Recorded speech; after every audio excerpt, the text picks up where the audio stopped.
We now welcome on Beer City Bruiser, a professional wrestler in the Ring of Honor and half of the Bouncers tag team. Thank you so much for coming on. Really appreciate it. Thanks for having me. A lot of fun. Can we call you Mr. Bruiser, or is Beer for short? What's the preferred name, just interpersonally? Bruiser is what everyone calls me. So, except for Jonathan Gresham, he calls me Beer. He's like, "That's your first name." I said, "Yeah." So you can call on a me first name basis. Yeah. So whatever you want. All Perfect. right, maybe one day. I feel like I might want to stick to Mr. Bruiser for now. You're pretty intimidating. I've been watching your clips all day, all week, preparing for this. Gotta say, pretty intimidating. So, well, thank you. That's what I try to do. Yeah. Yeah. Maybe except for the Britney Spears shirt. I feel like right now we're catching you at a more. What's wrong with Britney? That's so. Cactus Jack used to listen to Tori Amos before he did some of his hardest hardcore matches. I just happened to listen to Britney. Is that I love is that what gets you pumped up pre-match? Some Britney? And you know it. You can't help but get pumped up when Britney's blasting. That is fair. Do you have a favorite? Like, what are your favorite Britney songs? My favorite's Toxic. Toxic. Oh, yeah, of course. Yeah. I mean, the video is amazing for one, but for the others, it brings me back to good times because when I was training at the Harley Race Academy, Joe Henning was there. And one day he was in his car and the song was playing. He was dancing to it. And I got in, he quickly, shut it off and looked at me and I'm like, nope. I turned it back on, blasted it. We sang it word from word, top of our lungs. And after that, we're like, okay, we both love Britney. Let's not hide this anymore. But I hear the song, I think of him and I text him and it's always a good time. That's true. Being comfortable in your masculinity is just sing along to Britney with your boy. Yeah, I gotta say, I'm gonna feel way better about it now because I like plenty of pop music. I'm not gonna lie. Ariana Grande, favorite of mine. Lana Del Rey. If Beer City Bruisers getting down to some Britney Spears, I feel like much better about myself. Yeah, and it's funny when I wear this in the locker room because I have a bunch of Britney shirts, and when I wear them in the locker room, new guys to the company always look at me like, "Wait a minute." So then somebody has to explain to them, "No, he's a big fan. Like, it's okay. Like that's just what Bruiser does." Yeah, it's not ironic. That's awesome. You mentioned before, like your training. That is when Dylan and I were just preparing for this interview. Like that is something we absolutely wanted to ask you about. Kind of like what goes into your training. For people who are just listening and haven't seen clips yet, you're a pretty massive guy. Like what goes into your training? What is your routine? When I first started, it was, like whenever you first start, you learn to take bumps, which is the falling down. You learn to hit the ropes, hit the corner, stuff like that. And then it's just a lot of like mental stuff, learning moves and stuff like that, but then where to put the moves and why that makes sense. Now that I'm going on, 21 years of doing this, to get back in like a ring shape, I usually go in and I'll hit the ropes and I'll roll around. I can't take as many bumps anymore because my body's just getting old and I want to save that for the TV, for the fans and stuff like that. But it's always just getting back into ring shape because there's in shape. I used to play football and stuff like that before I started wrestling. Mm-hmm. Then there's ring shape, which is a completely different animal. I've had guys come into, when I was training kids, they'd come into the training center. They'd be MMA guys. I've had football players, soccer players, and they couldn't last the whole cardio session. They've ended up quitting. So, it's just getting back in the ring shape and stuff like that where I'm at right now. You mentioned you used to play football. What were the kind of beginnings of starting your pro wrestling career? What got you into it originally? And then like after that, what was the like origins of the Beer City Bruiser? So when I was 7, my uncle actually took me to it was like a county fair and wrestling was on the docket because my uncle's a huge wrestling fan. And so he wanted to introduce me to it. So he took me there and the main event was supposed to be Bruiser Brody versus Abdullah the Butcher. But Abdullah the Butcher canceled. So it ended up being Bruiser Brody versus Stan Hansen. And they brawled all over the fair. And I remember Brody coming right past me. Now I'm 7 years old. So when you look up, he looked like 100 feet tall and he had the blood going and the sweat and he's doing the huss. And I looked at my uncle with wide eyes and I'm like, this is it. I love this. I don't care what else is going on in the world. This is what I want to follow. And that's how I became a fan. and I've been a fan ever since. And in fact, I was just talking to my uncle the other week because he heard an interview, and he says, "You always tell that story of when you were a kid. Did that really make an impact?" And I said, "Uncle Tim, man, that's what got me into this. If it wasn't for that fateful day, I wouldn't be here today, as a wrestler." So I thanked them and stuff like that. The Beer City Bruiser comes from when I got back from Harley's. I was doing indies and stuff like that, and I was having a good time. And there was another guy in the cards too. His name was Nick Colucci, and he was actually in the undercards and just not having fun. He wasn't working guys that were making him better, and they weren't really that great in the ring. So he came up to him one day, we were in the bar, and he goes, "Man, we should would you like tagging with me and help me out? Like, you helped me out so much with my career." I said, "Yeah, sure." So we started tagging and stuff, and it just kind of picked up. And I'm like, "Well, every tag team needs a name." And he's like, "Yeah." And at the time, I was going under my real name my parents gave me. And he says, "Well, why don't we just do something like, of stuff that is us?" And I said, "Dude, all we do is sit in a bar, drink, and fight." He's like, "That's it. That's what we should do. Like, we're from Milwaukee, but we don't want to be Brew City because that's too centering it. So we changed it to Beer City." And then I was like, "Well, I'm always a fan of Bruiser Brody, and that's what we do in the bars. We bruise people." So we became the Beer City Bruisers, and we were a tag team. And he ended up hurting his leg and stuff like that. When I went to Ring of Honor, they told me, "Hey, we're going to drop your real name and just use Beer City Bruiser. And that's going to be your name now." And that's kind of what happened. So I just been the Beer City, just the Beer City Bruiser ever since. Yeah, that's incredible. I've heard the story from you, just a bit about how you got the money from your father-in-law who passed away to be able to go and try out for Ring of Honor.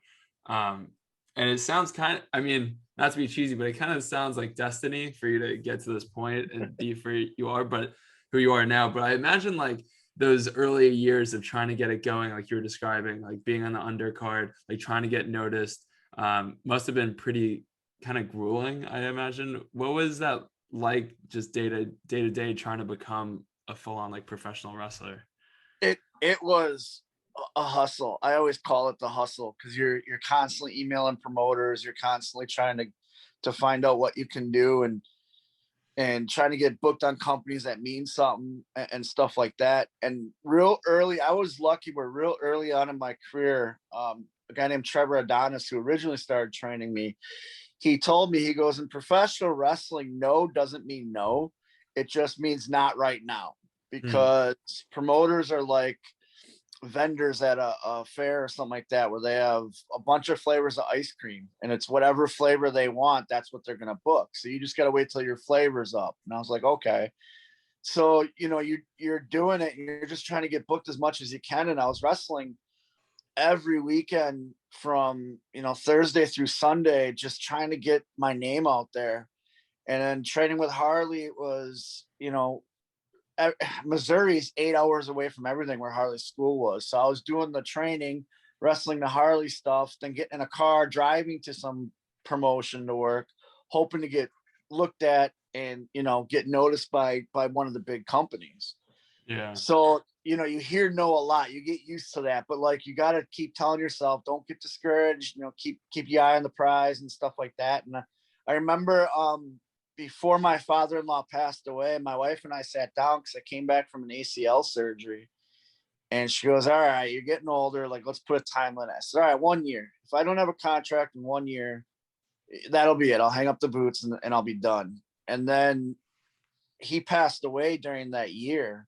And then I went and did the tryout camp, and I ended up getting with Ring of Honor. So 1 year is now turned into, I've been with Ring of Honor for 6 years. So just keeps going, but now it's an actual, it's my full-time job. It's actually what I do to support my family. It's everything now. And it makes you think back. I remember the first time I had a real nice payday from a Ring of Honor show. My wife and I were driving back, 'cause it was in Chicago. She goes, "You remember the days when we used to do a show and we didn't know if we could put gas, we had to make a choice, put gas in the car and get home, or stop and get something to eat." And it was like, now here we are where we just bought a new car, all this stuff. And it's so amazing. And it makes me look back on those grueling times and be humble, because I put the work in, and that's how I got here. Yeah. Financially, were you like was it like a lot of odd jobs, stuff like that? Like what were you doing Oh yeah, in addition? I bounced around from job to job. Like Yeah. I've worked at almost every fast food restaurant. I was a telemarketer. You know those guys that call you about your car insurance and stuff. Yeah, that was Oh me. yeah. You know, I just Yeah. did crappy jobs, and it was I'd literally leave a job at the drop of a dime to go pursue a wrestling show. Yeah. And if the promoter didn't, you know, if the boss didn't like it, I just quit. Like I didn't care. Like, hey, cool, I'll move on. Yeah. Yeah. So Yeah. it was a lot of that. Yeah. It's funny to think about you being a telemarketer because I imagine there were some rude customers on the other end and they had no idea who they were. Who they were talking to. Yeah. Yeah, I'd like to come down Throw there them and give you a across the piece of my room. mind. Like, just jump on them. Shane Taylor always tells the story. It used to be me, Shane Taylor, and War Machine in a car, and War Machine, the Viking Raiders now in WWE. So we're all well over 300 pounds. And Shane said it'd be funny when you see these road rage people. And if we actually stopped at a stop sign and got out of the car, what would that person's demeanor be once they realize you got 4 large men getting out of a car? They'd be right back in the car. Yeah, you could beat up the car. You could probably choke slam and kick the car in. Exactly. Yeah, that is something that we wanted to ask about too. Is just like, how many of me or Dylan do you think it would take in a fight to give you some competition? I feel like you could take 3 of me. I don't think 3 of me would stand a chance. Oh, I could. I've actually wrestled in the ring with 3 guys, 3, you know, about your size, 3-on-1. So you could probably handle 3 of them. Yeah. Well, if they were wrestlers, that probably means like 4 or 5 of me, because I'm not. Do you have you found that there's like some good crossover with your wrestling skills and like real life? Like you're really good at like moving chairs around and stuff. Like your wife loves you for that, or Actually, with all the injuries I've had, she moves all the chairs. But I'm really good at drinking beer, you know. So There we bartenders go. like me There 'cause you I go. run up a tab. Yeah.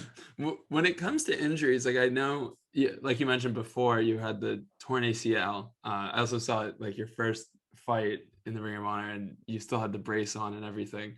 Yep. How many injuries like have you sustained in fighting? And at this point in your career, like it must be just like a lot of work to try not to get injured and try to be careful and keep your body in shape like that, right? As long as you stay in shape, I noticed you don't get injured as much. So it's you know, during the pandemic, I remember I made a promise to myself, I'm gonna come out of the pandemic in better shape than I was going in, just because my body's older and with all the injuries. And I've actually lost weight and actually changed my body, where Ring of Honor actually noticed, and like the fans are starting to notice too. But like when it comes to injuries and stuff, you can't think about that going into a match, because otherwise either you're not going to do some or you're going to get hurt. Yeah. As far as injuries for me, I mean, I've lost both my front teeth. I've gotten 3 molars knocked out. I've broken my nose, I don't know how many times. Broken my wrist. I've had 13 staples in my head and maybe another 20 some stitches just in my head. Oh my God. I got scars all over my arms. I've torn my left tricep completely off the bone. I had to have that surgically repaired. So I got a fake tendon, or you know, a cadaver tendon and screws and stuff in my elbow. I've broken my collarbone. I've separated my shoulder, torn my ACL, numerous sprains, broken all my fingers. Oh In fact, my. the way I tore my tricep was I dislocated my elbow in a match and I popped it back in by myself. And I didn't know you can't do that. Like, I guess you have to go to a hospital to get that. But I'm so used to dislocating my fingers and just putting them back. yeah. And that goes back to like football days. But this time when I popped it back in, like I just felt like this burning sensation. And they ended up tearing the tricep. And it happened in April. And then in August is when I went in for surgery, because I was booked through August. So I wrestled the whole summer with a torn tricep. Oh my God. Yeah. I was gonna ask, is that the most painful? Because to me, like tearing a tricep sounds like, I don't know if it was the most painful when it happened, but like to recover a torn tricep, like that sounds the most painful to me. But maybe it's Actually, another the one. most painful was I herniated a disc in my lower back. Oh yeah. And it pressed against my sciatica. Mm-hmm. And then my sciatica ended up working its way into my pelvic bone. So like even when the disc got better, the sciatica was still in between that joint. So it always flare up. And I ended up having to go in and have my sciatica burned so that I could stop having the nerve pain in my legs. And that was probably the worst because that was one where you just couldn't get comfortable sitting down, walking hurt, like everything just hurt. And it wasn't like a punch in the arm pain. It was like sharp nerve pain. So it was like throbbing and it was like, no matter what you took, it didn't work. And so finally when they're like, oh, we can do this, you know, I remember as soon as they did it the next day, I felt a million times better. Yeah. I'm sure also, I mean, were a lot of those like when you were coming up in some of the indie circuits too? Like, it was all on the indies. So I'm lucky I had health insurance. Yeah, I was just about to say, well, and just like you need your body to make your money and to try to get noticed. So like, I'm sure it was frustrating and like you tried to, you know, keep wrestling through a lot of those as well. Yeah, you learn to wrestle hurt. In Ring of Honor, it's better. We have a doctor backstage. So if something like I fractured my collarbone in a match in Ring of Honor. It was cool because like as soon as you get done, it's not cool, but when you get done, you know, there's a doctor right there, and then you still get taken care of. You know, if you don't wrestle the next, because they want you physically healthy. Yeah. Where on the indies, if you're hurt, you miss a show, you don't get paid. Yeah. So it was a lot of working through injuries and stuff. But now that I've been with Ring of Honor, you know, there's such safety protocols to keep us safe. And if we do get hurt, to protect us. And that's why Ring of Honor is one of the best companies to work for. Like this whole time through the pandemic, they've paid me, even if I didn't wrestle. When we do the TV tapings and stuff like that, we have strict COVID protocol we have to follow. We do the bubble. There's a trainer on site, which is nice because if you need something stretched out or taped up, they do that. Or if you get hurt, you can come back and there's someone right there to take care of you. So yeah, we were wondering a little bit more about what it's been like with COVID. I mean, I also imagine like a big part of wrestling is the fan involvement, like getting really excited when you pull a sick move. Like, were you filming a lot of events without fans? And like, if so, what was that like?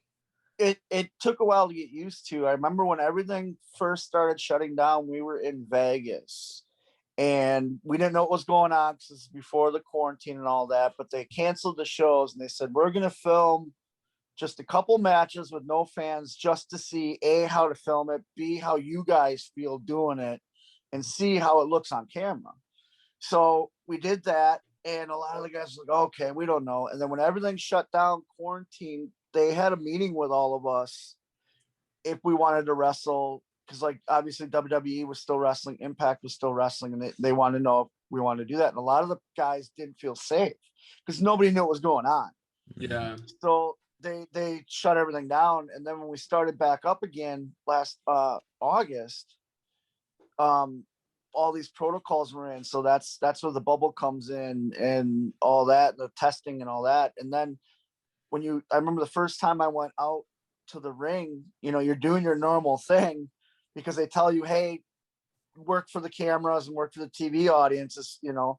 But when you walk out, like it's weird because there's no reaction. And like we had to change our entrance because our entrance used to be we came through the crowd. We'd come from, if there's a bar in the building, we'd come from the bar, we'd cheers with the fans and all that. So we had to change our entrance to come from the back because now we don't have any fans. You know, so that was really weird. It's like, okay. Normally before my match, I'm going to my spot, which is halfway across the building. Now it's like we're sitting here waiting. And I remember we had to retrain ourselves with wrestling, it's always instant gratification. Like you said, when we do a cool move, the crowd reacts. Well, now it's you do the cool move and you remember it so that when you watch it back on TV, you can hopefully see the reaction. And that's why we do like the watch parties with Ring of Honor. Mm-hmm. It's so the talent can also, not only can the fans interact with the talent, but we can also see the reaction that we're getting. Because we don't get that, you know what I'm saying, that immediate reaction. So now we're getting it online. It's like, cool, this is working. Oh, this didn't work out the way I wanted it. So now I got to tweak it. And as time goes on, you get used to wrestling without fans. But I'll tell you what, man, I can't wait to wrestle in front of fans again. Like, Totally. that first show back is going to be crazy. Totally. Do they know when? Like, when's it going to be back? Because I was just telling Dylan before we got on, like, Atlanta Braves are back, like 100% capacity. Do they know when? They haven't said anything. Okay. We've heard rumors, but they're all just rumors. The thing with Ring of Honor is they want to make sure everybody's safe. I know because a lot of guys, like I myself am vaccinated, a lot of guys are getting vaccinated. I know with like our next bubble, all the procedures are changed, which is great, which means we're getting better. So hopefully it's closer to fans coming. I think it also depends on the states and stuff like that, because all the states are all different. So I don't know. Hopefully next TV tapings, we hear something about live fans. Yeah. I would enjoy a pro vaccination campaign from the Beer City Bruiser. I did it because I have kids and my wife is immune compromised. Man, my dad is, and I did it because I want to be able to see all of them. And I don't force my opinion on anybody. Everybody has their own opinion. I did it. I'm proud I did it. I feel better that I did it, and I did it for my family. Hell yeah. So hell yeah. The Beer City Bruiser stamp of approval. Yeah. And I had very minimal side effects. I have both doses. The second one, I remember the next day, it was literally 24 hours after the shot, I got real bad body aches.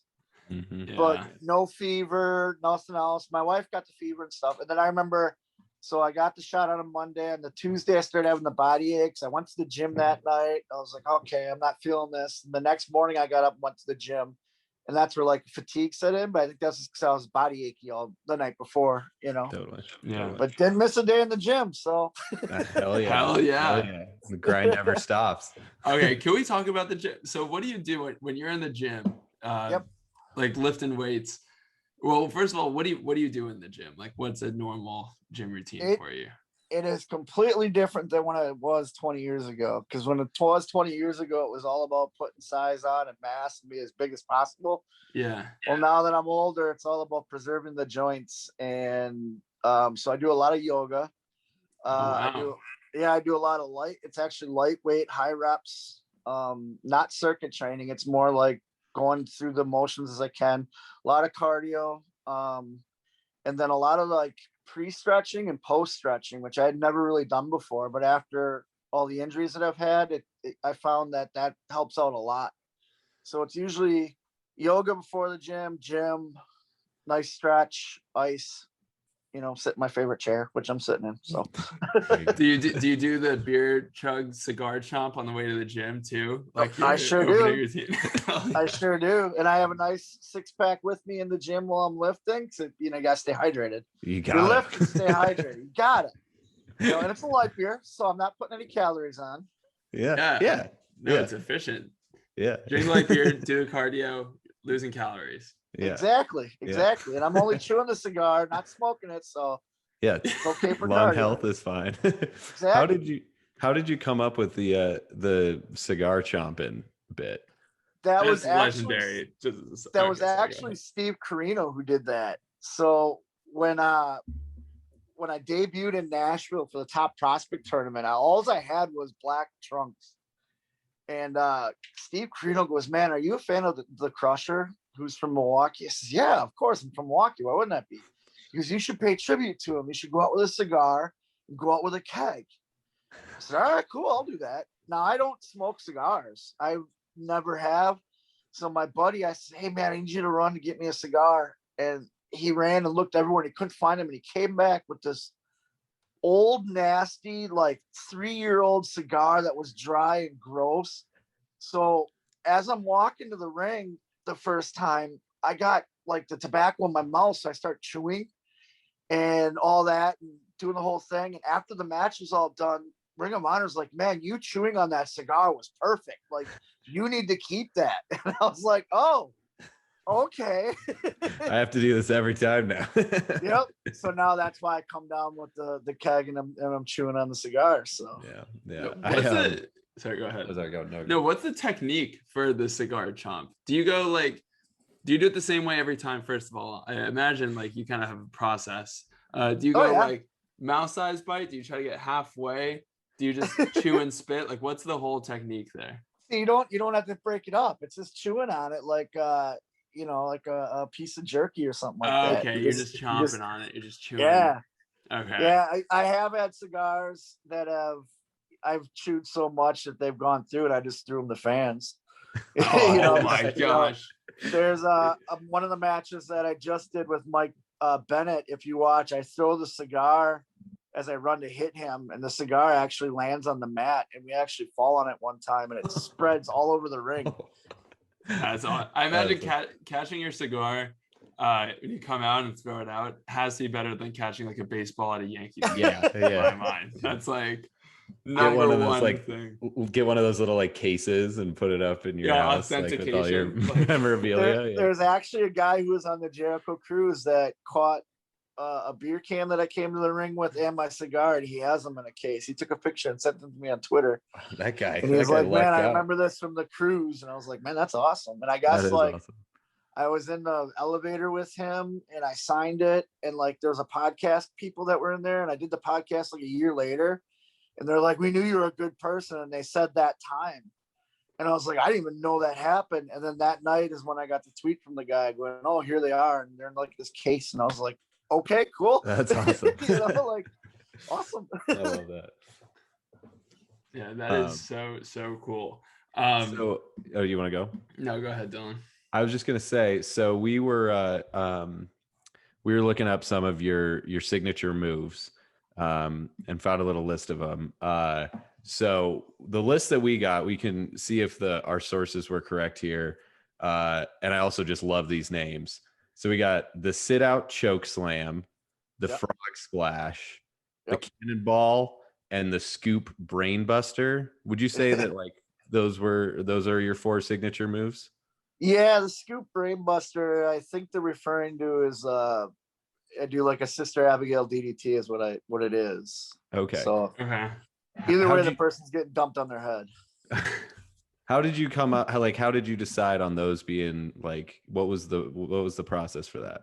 The sit out choke slam was actually the first finishing quote unquote move I ever had, because it was easy to teach and it was easy to take and stuff like that. So I learned that really quick. So now I just keep it as just because it's like the oldest move I know.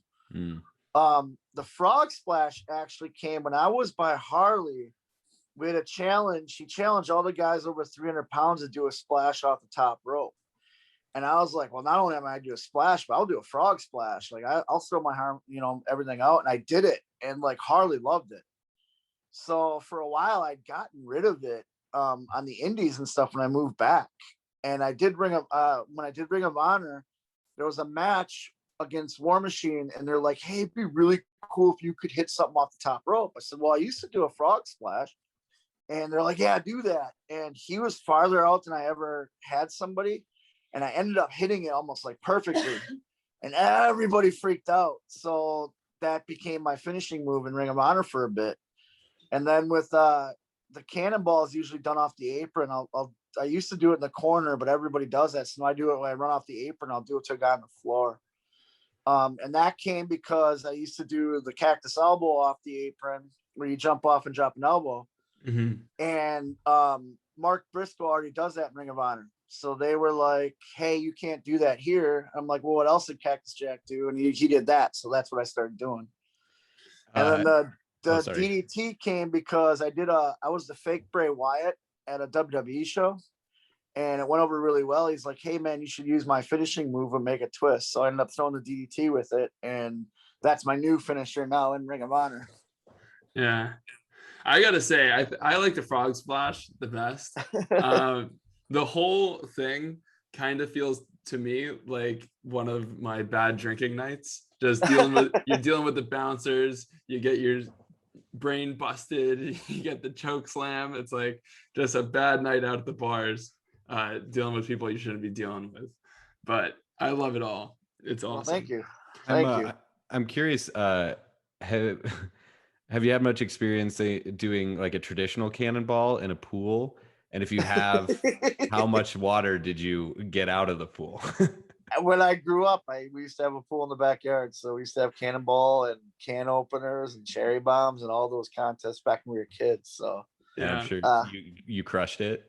oh yeah. And then on the yeah. Jericho cruise, they had a cannonball contest, but I didn't enter. I was stuck at the bar. Yeah, It's a good excuse. Not a bad place to be. Yeah.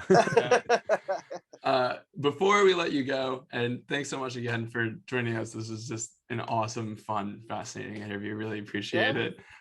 We would be remiss if we didn't ask you. You're on a podcast called Meat Sports Alcohol. Could we get a favorite beer and favorite meat of yours Definitely. before we close out? My favorite beer is Yingling. I don't know if you guys are East Coast or what, but I'm the Midwest and we don't have it here. I know it's all over the East. Nope, no way. We do not have it. So to me, it's my favorite beer because I can't have it all the time. So when I go out East, I always get it and I bring a case home with me. So that lasts me about 2 or 3 days and then it's gone. So Yingling is my favorite beer of all time. My favorite. That's funny. I had buddies visit last week from California and they had never had Yingling either. And they just kept buying cases of Yingling. They bought like 2 different 12-packs Yingling. I'm like, what's going on? To me, it's just normal Yingling. So next time, it's a game changer. We'll have to get some Yingling out there. But sorry, I interrupted you. Favorite meat as well. Favorite meat is probably pork chops. I love pork. And anything pork is great. So actually, I want it I just found out there's a show called Pig Royalty, and I guess you can show pigs at county fairs. So I decided when I wrestle, I'm gonna make my life's mission to become a show pig shower and like win a bunch of blue ribbons and stuff, and then slaughter them and eat them. That sounds like a perfect career once you hang up the boots. Pro wrestler to pig showman. Yep. That's awesome. I love that. Well, we're gonna follow your career from now on, every step of the way. Awesome. Biggest we'll be there. Beer City Bruiser fan. As soon as they have people back do live shows, Dylan, we gotta go. Front row. Go. Yeah, we gotta go. Well, hopefully we can catch his cigar too. If I throw it out, I might not throw it out now. Like I'm not a good guy anymore. I'm the bad guy because people suck. So. All right. Well, we'll be rooting for you either way. But all right. Thanks again. I really appreciate the time and everything else. Wishing you the best.